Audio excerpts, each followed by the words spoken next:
அனைவருக்கும் வணக்கம் ஃப்ரெண்ட்ஸ். நான் உங்கள் குமார் பேசுகிறேங்க.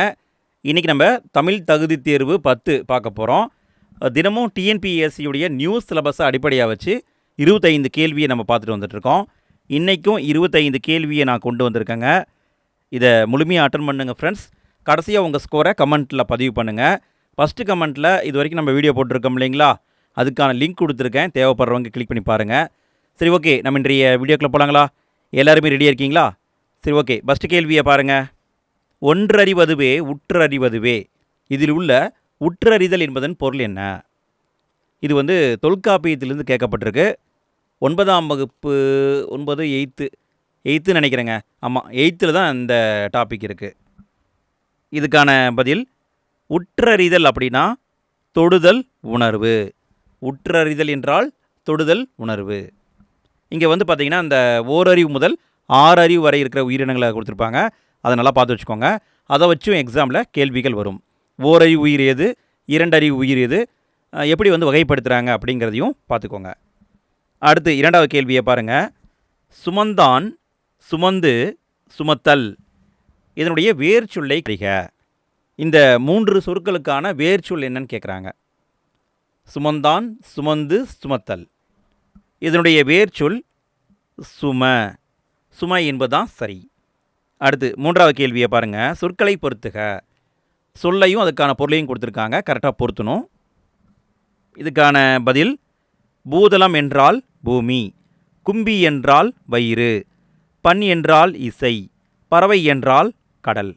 அப்போ இங்கே பார்த்தீங்கன்னா 2 3 4 1 2 3 4 1. பூதளம் அப்படின்னா பூமி, கும்பி என்றால் வயிறு, பண் என்றால் இசை, பறவை என்றால் கடல். நல்ல கவனிங்க. இந்தரா வந்தால் தான் அது கடல்.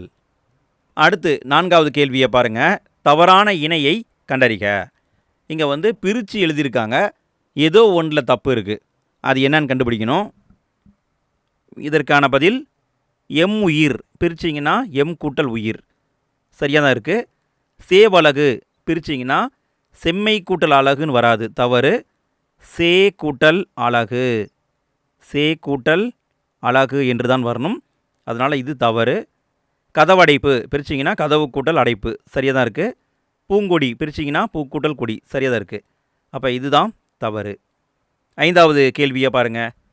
சிறப்பு பெயர் முன்னும் பொது பெயர் பின்னும் நின்று இடையில் ஆகிய என்னும் பண்பு உருபு தொக்கி வருவது.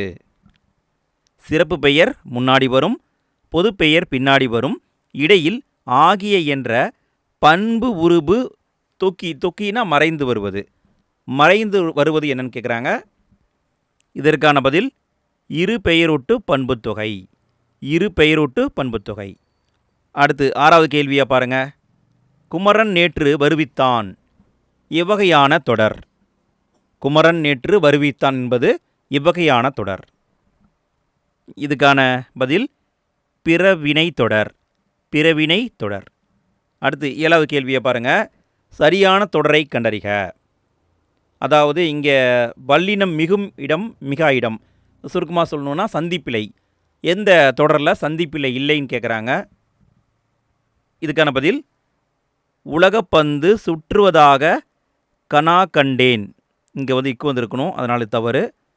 உலக இங்கே இப்போ வந்திருக்கணும், வரல, தவறு. கனா வந்திருக்கு, இதுவும் தவறு. உலக கனா இங்கேயும் வரல, தவறு. உலக இப்போ வந்திருக்கு. உலகப்பந்து சுற்றுவதாக கனா கண்டேன், இதான் சரி. இதான் சரியாக இருக்குது. அடுத்து 8வது கேள்வியை பாருங்கள்.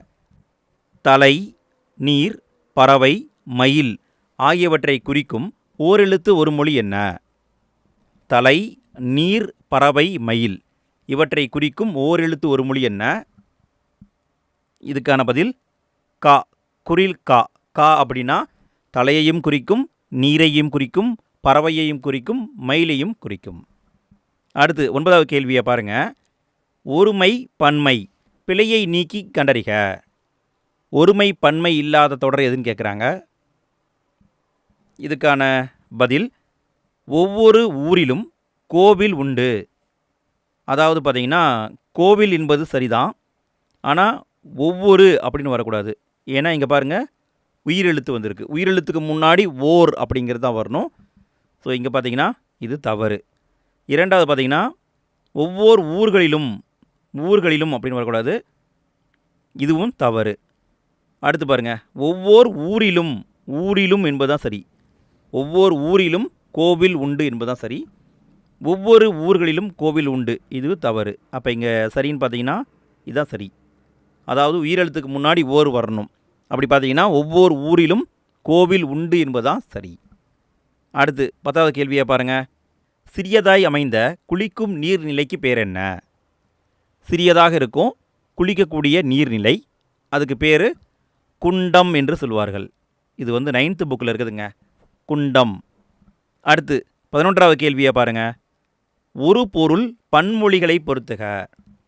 இதை நான் நிறைய சொல்லணும் அப்படிங்கிறதுக்காக இப்படி பொறுத்துக்க டைப்பில் கொண்டு வந்திருக்கேன்.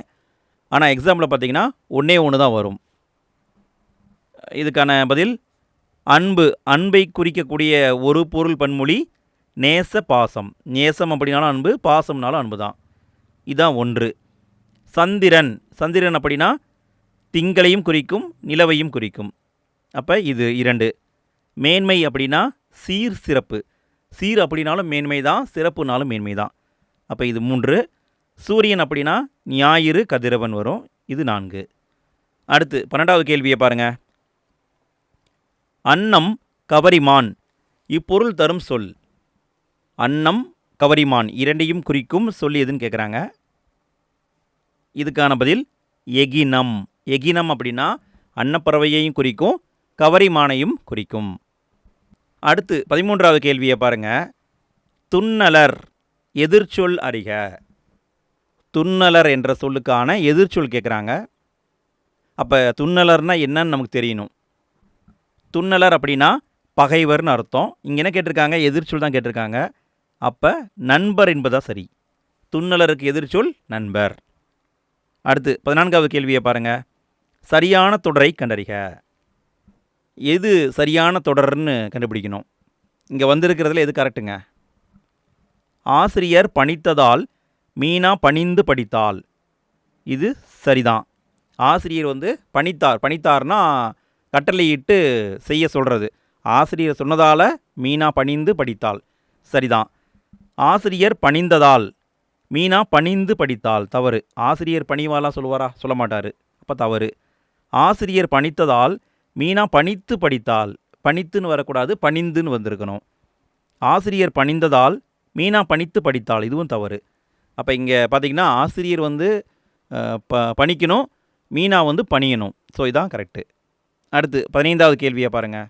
பொறுத்துக. சொல்லையும் அதுக்கான பொருளையும் கொடுத்துருக்காங்க. இதுக்கான பதில் கலை அப்படின்னா கரும்பு, கா என்றால் சோலை, மாடு என்றால் பக்கம், மேதி என்றால் எருமை. அடுத்து 16வது கேள்வியை பாருங்கள். எழுதுகோல் என்று பொருள் தரும் பேனா என்பது எம்மொழி சொல். எழுதுகோல் என்று பொருள் தரும் பேனா என்பது எம்மொழி சொல்னு கேட்குறாங்க. பேனா என்பது போர்த்துகீசிய மொழிச்சொல். இதனுடைய பொருள் எழுதுகோல். தமிழில் எழுதுகோல்னு சொல்லுவோம், ஆனால் ஆங்கிலத்தில் பேனான்னு சொல்கிறோம். இது வந்து போர்த்துகீசிய மொழிச்சொல். நம்ம ஆல்ரெடி ஒரு வீடியோவில் பார்த்தோம், ஞாபகம் இருக்கா? அலமாரி அப்படிங்கிறதும் போர்த்துகீசிய மொழிச்சொல் தான். அடுத்து 17வது கேள்வி. அகர வரிசைப்படி சரியானதை கண்டறிக. பருத்தி, பின்னல், பலகை. இதில் எது முதல்ல வரும், எது கடைசியாக வரும்னு கேட்குறாங்க. பருத்தி, பின்னல், பலகை. ஃபஸ்ட்டு வந்து பாதான் வரும், 2 பா இருக்குது. அடுத்ததை பார்க்கணும். அடுத்தது வந்து பார்த்திங்கன்னா ராவா, லாவா. எது முதல்ல வரும் அப்படின்னு பார்க்குறோம்.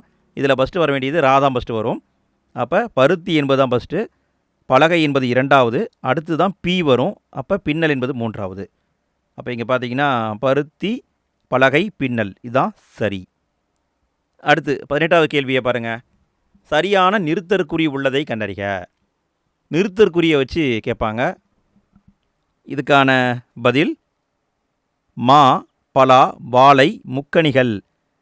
இது வந்து தவறு. ஏன் தவறுனா இங்கே பாருங்கள், கடைசி சொல்லுக்கு பின்னாடி வந்து கார்புலி தேவையில்லை, போடவே கூடாது. ஸோ தவறு. அடுத்தது இது வந்து தொகை சொற்களுங்க. அடுத்தது பாருங்கள் மா, இங்கே வந்து கார்புலி வரல, ஸோ தப்பு. இங்கேயும் வரல, தப்பு. மா, பலா, வாழை, முக்கணிகள். இதுதான் கரெக்டு. தொகை சொற்களை விரிச்சு எழுதும் பொழுது காற்புள்ளி போடுவாங்க. ஆனால் கடைசி சொல்லுக்கு பின்னாடி காற்புள்ளி போட வேண்டியது இல்லை. அடுத்தது 19வது கேள்வியை பாருங்கள். பொருந்தாததை கண்டறிக. எது பொருந்தலைன்னு கண்டுபிடிங்க பார்க்கலாம்.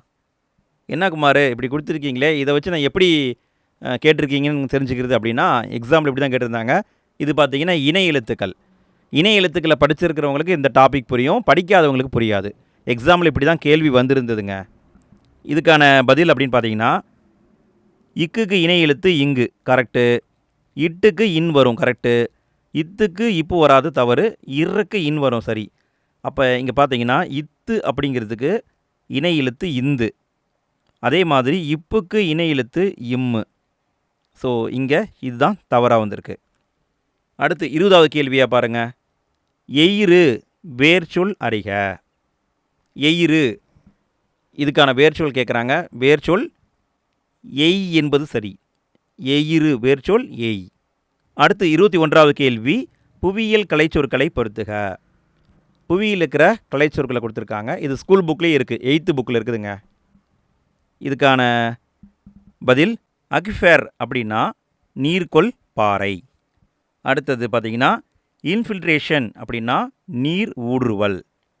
அடுத்தது பர்குலேஷன் அப்படின்னா நீர் உட்கசிதல். ரன் ஆஃப் அப்படின்னா நீர் வழிந்தோடல். இங்கே சரிதான் பொருத்தப்பட்டிருக்கு. 1, 2, 3, 4 சரி. அடுத்து கேள்வியை பாருங்கள். சரியாக பொறுத்துக.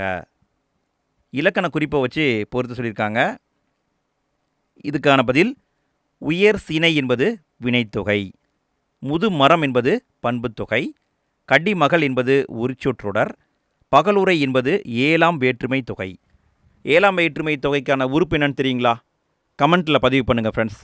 அது மட்டும் இல்லாமல் நம்ம ஆல்ரெடி பல பேர்களை பார்த்துருக்கோம். முதல் வேற்றுமைனா எழுவாய் வேற்றுமைன்னு பார்த்தோம், 2ஆம் வேற்றுமை செய்யப்படும் பொருள் வேற்றுமைன்னு பார்த்தோம். ஸோ அதுக்கான பேர்லாம் தெரிஞ்சால் கூட கமெண்ட்டில் பதிவு பண்ணுங்கள். எத்தனை பேர் கரெக்டான ஆன்சர் போடுறீங்கன்னு பார்க்கலாம் ஃப்ரெண்ட்ஸ். இங்கே விடைன்னு பார்த்தீங்கன்னா 2, 1, 4, 3. உயர் சினைனா வினைத்தொகை, முது மரம்னா பண்புத்தொகை, கடிமகள்னா உரிச்சொற்றொடர், பகலுரைனா 7ஆம் வேற்றுமை தொகை. அடுத்து 23வது கேள்வியை பாருங்கள். அருமோ குலநெடிது கொண்டது நீர். இந்த பழமொழியின் பொருள் என்ன? இது பழமொழி. இந்த பழமொழியின் பொருள் என்னன்னு கேட்குறாங்க. அருமோ குலநெடிது கொண்டது நீர். இதுக்கான பதில் வல்லவன் காரியம் கெடாது. இந்த பழமொழியின் பொருள் வல்லவன் காரியம் கெடாது. அடுத்து 24வது கேள்வி. வா என்ற வேர்ச்சொல்லின் பெயரெச்சத்தை காண்க. வா என்பது வேர்ச்சொல். இந்த வேர்ச்சொல்லை வச்சு வினையெச்சம் எதுங்கிறத கண்டுபிடிக்கணும். இதுக்கான பதில் வருக மன்னரே. வருக என்பது வியங்கோல் வினிமுற்று. ஸோ இது தவறு. வரவு 10 ரூபாய். வரவு என்பது தொழில் பெயர். இதுவும் தவறு. வந்து என்பது இங்கே பார்த்தீங்கன்னா வந்து நின்றான் என்பது வினையெச்சம். இதுவும் தவறு. வந்த மாணவன் என்பது பெயரெச்சம்.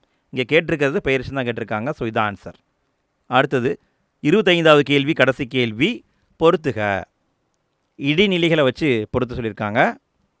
ஃப்ரெண்ட்ஸ் நிறைய பேர் வந்து 50 கொஷின் போடுங்க குமார் அப்படின்னு கேட்குறீங்க. ஃப்ரெண்ட்ஸ் எனக்கு நிறைய ஆஃபீஸ் ஒர்க் இருக்கிறதுனால என்னால் வந்து ரொம்ப மேக் பண்ண முடியல. டெய்லியுமே 25 கொஷினை நீங்கள் டெஸ்ட்டாக அட்டன் பண்ணால் போதும். உங்களுக்குள்ளே அந்த ஸ்கில் டெவலப் ஆகிட்டே வரும். சரிங்களா? வீடியோ பிடிச்சிருந்தால் லைக் போடுங்க ஃப்ரெண்ட்ஸ். வீடியோ பற்றிய கருத்துக்களையும் கமெண்ட்டில் பதிவு பண்ணுங்கள். உங்கள் ஃப்ரெண்ட்ஸ்க்கு ஷேர் பண்ணுங்கள். டெய்லியுமே நம்ம டெஸ்ட் நடத்துகிறோம். காலையில் 5 மணிக்கு டெஸ்ட் வந்துடும். மறக்காமல் வந்து அட்டன் பண்ணுங்கள் ஃப்ரெண்ட்ஸ். இதுக்கான பதில் காணலன் என்பது எதிர்மறை இடைநிலை. அறிஞன் என்பது பெயர் இடைநிலை. உண்டான் என்பது இறந்த கால இடைநிலை. வருவான் என்பது எதிர்கால இடைநிலை. ஃப்ரெண்ட்ஸ் நம்ம இந்த வீடியோவில் மொத்தம் 25 கேள்வியை பார்த்துருக்கோம். உங்கள் ஸ்கோர் என்ன கமெண்ட்டில் பதிவு பண்ணுங்கள். நாளைக்கும் படிச்சுட்டு வந்துருங்க. நாளைக்கு காலையில் 5 மணிக்கு இன்னொரு வீடியோவில் சந்திப்போம். அனைவருக்கும் நன்றி.